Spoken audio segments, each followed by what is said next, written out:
much better at it. Great fall. Furman from JD, everybody talks about Evans. I believe he is every bit a defenseman as Evans is an attackman or a midfielder. Has done a tremendous job. And then Nico Manning came in from OCC and had a great fall also. So I'm comfortable putting any four of those guys on the field. And again, that may be our deepest position right now. John, if there's an area or two that you're feeling out through the first couple weeks of practice and maybe even the first couple games, what are kind of the question marks that you want to see how everything fits together? Every year, last year maybe more so than some years because we had so many newer players getting game experience. But every year you're tweaking things. No matter how many guys you have back or you think they're in a certain spot, you're always changing things and you're learning more about your team. So I think that's just a natural process. Opponents will, they're going to scout you, and the more games you've played, the more weaknesses they think they're going to find, they're going to try to expose, and we recognize that, so we see what they're picking on, and we try to improve it ourselves. Obviously, the face-off, being at whatever we were 42% last year, whatever it was. I think we want to get we want to get better there, and we want to figure out who our people are there as quickly as we can. Coach, Dom took the job at the goalie position last year from Bobby, but you said Bobby would be a good goalie here for years to come. So what's the competition like going into the spring? It was quietly very competitive. Don did a very good job, and Bobby came back to compete. And there were days where coaches, after watching scrimmage and drills, we walked off the field going, we've got a pretty good battle going on, although you didn't hear anybody really talking about it. And I think those guys, they really support one another. Almost like having that quarterback and that backup quarterback, even though they're competing, they're constantly showing the other guy where he can improve, or if he did something wrong in a technique or in a clearing situation. They talk about it with each other, and they're both being very supportive. But it's nice having Bobby there. It's very comforting the way he's playing and how he's come back. Is Parker in the mix too when it comes to that, or is it just solely those two?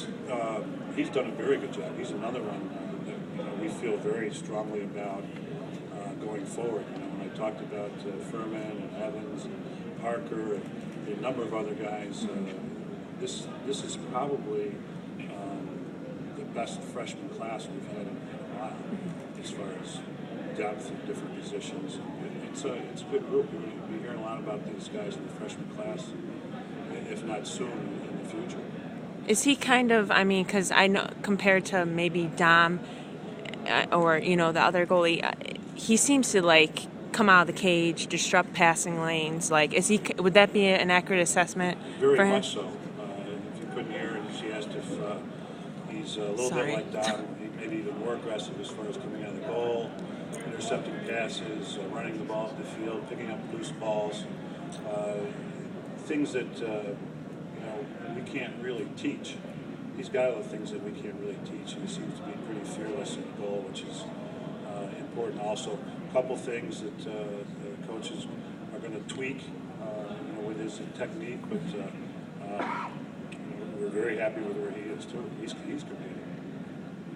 Coach, Princeton on the schedule this year. Yeah. Is that something you want to get back into in coming years, and is that an effect of switching to the ACC?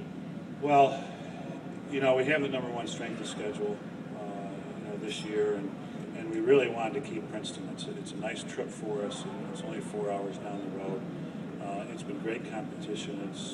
It's just been one of the schools that we kind of play everybody as it is.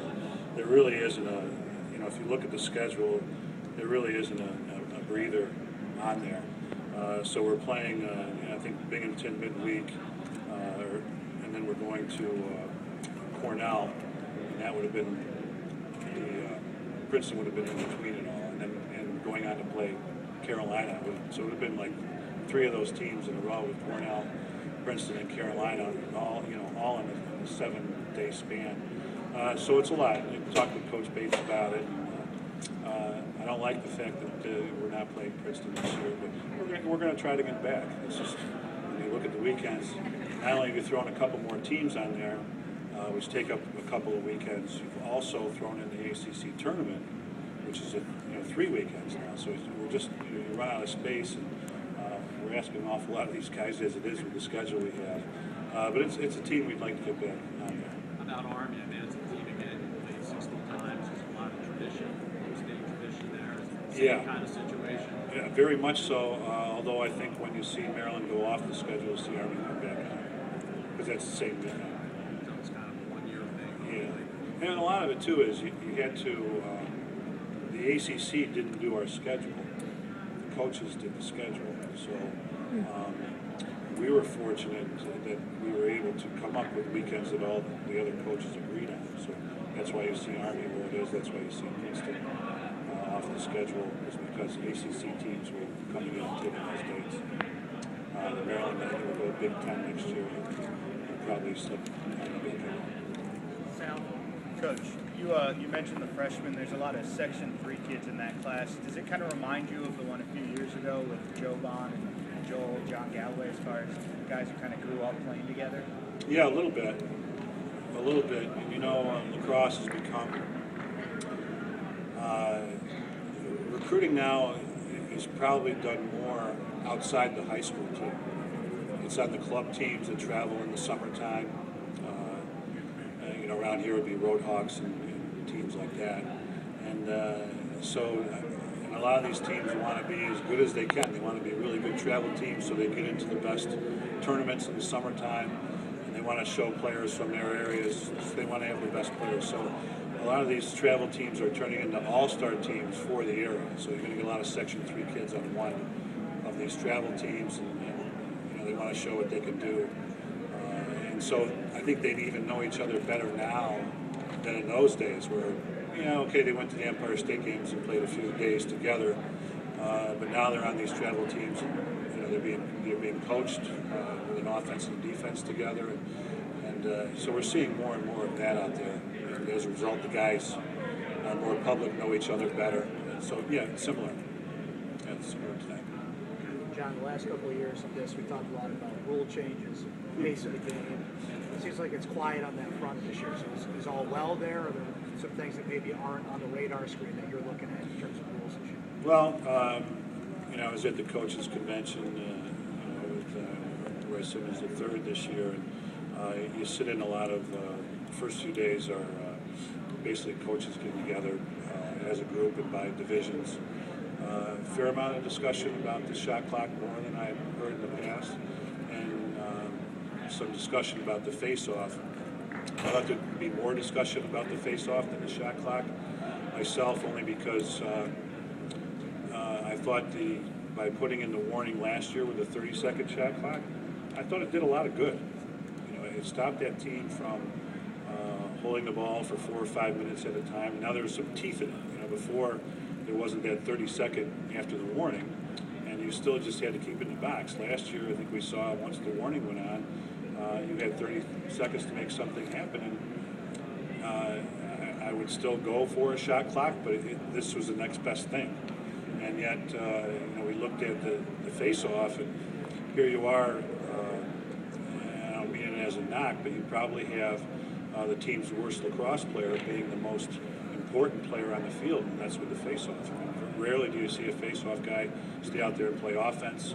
Rarely do you see a face-off guy stay out there and play defense. And so now you got this guy who doesn't play offense, he doesn't play defense, but he may have the most effect on the result of the outcome of a game. So there was good discussion about it. I thought there'd be more. I'm not the one to bring that up in those meetings. Oh, Danny Brennan for your face. I'd be all for it. No, I just think we've,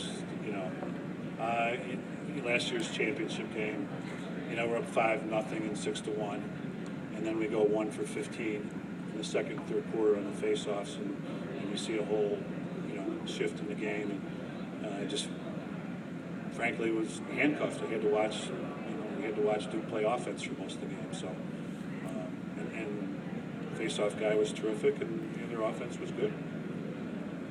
I would like to be the reverse end of that. I'd like to have 13 more possessions than the other team at that stage of the game. questions for Coach. John, you mentioned how early it is, or how early it felt. Is that good, or does lacrosse need to go back to being more of a spring sport, and you'd like to see the start delayed? For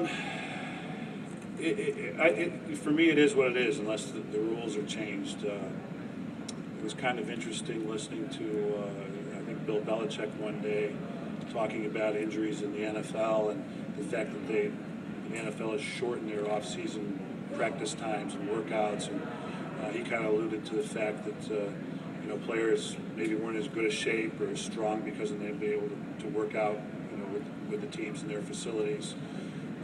So kind of interesting. Probably the more you play and the more you practice, the better your team's going to perform on the field. We probably worked as much this fall as we ever had in the past. Some teams won't have fall ball or go a couple times a week. In the past, especially with the potential weather here in Central New York, we wanted to get as much full field stuff done because we might only be in here or half the dome in those days, be on a short field all the time. I know Jim Boeheim would be pretty upset if he was on a half a court trying to break a full court press or work on a front press or fast breaks. His team wouldn't be able to hit stride as early as he'd like him to. So it's I think teams can probably play better, but we really aren't. This year, I think, is a little bit of the calendar shift, so it sounds a little bit earlier, but a lot of teams are playing scrimmages and games earlier than they have in the past. You're allowed 17 contests per year, so that you could have 2 fall tournaments. That's going to leave you 15 games for the spring, or 2 fall tournaments, 2 scrimmages. That's going to leave you 13 games for the spring. So it's up to each coach how he wants to. If he thinks he can get more out of it in a fall tournament, that's great. Maybe he can learn something from it and knows what he has to work on. Or you can save him for the spring, get 2 or 3 scrimmages in, and then hit the ground running. Playing your game. So people have to understand there's 17 games, whether they're scrimmages or games or whatever, fall and spring together. Get 17 to use as you want.